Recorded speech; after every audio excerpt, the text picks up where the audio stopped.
Сәлем достар, бүгін сіздерге чак-чак рецептісімен бөлісемін. Міндетті түрде жасап көріңіздер. Осы рецептпен өте идеальный тамаша болып шығады.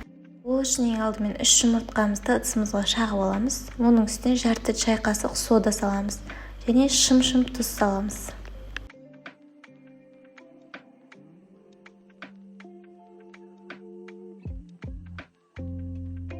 Қажетінше ұн қосып, жұмсақ қамыр илейміз. Примерно 200-250 граммда ұн кетеді.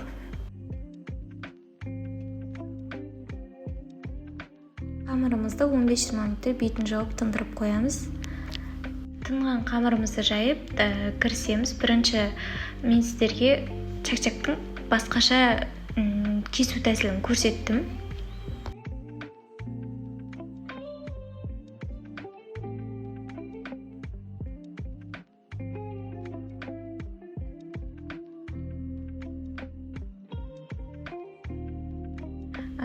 Чак-чакты осылай кескеннің өзі ерекше болып көрінеді. Дастарханыңызда печеньенің орнына торттардың қасына қойсаңыз болады.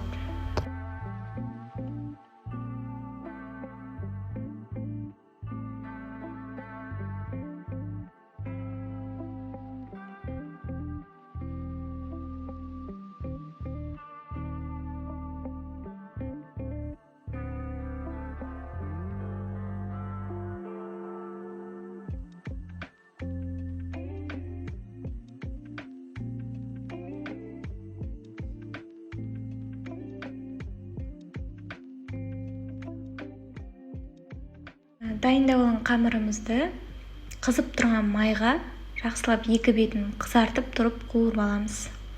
Чак-чактарымыз майға салған кезде осындай гүл сияқты болып әдемі болып көтеріледі.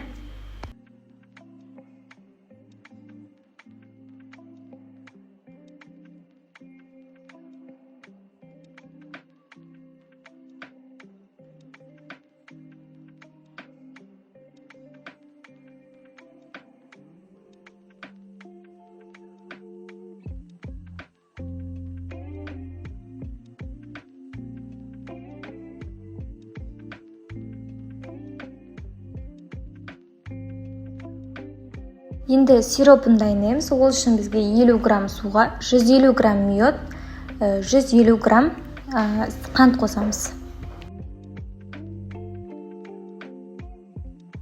Отқа қойып, ол көпіріп, кемінде 5 минут осылай көпіріп қатты қайнауы керек. Сироп сол кезде дайын болады. Дайын болған сиропымызды чак-чактың үстіне құямыз, жақсылап басып, бір формаға салып, немесе подносқа салып та формаға келтіріп, осылай холодильникке қоямыз.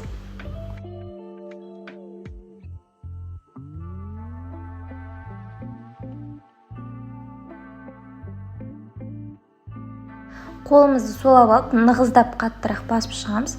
Біреулер пакетке салып, оқтаумен да ысып жатады, олай да болайды. Міне біздің чак-чагымыз дайын, осылай бір келкі болып, әдемі болып қатты. Міндетті түрде осы рецептпен жасап көріңіздер. Ас болсын.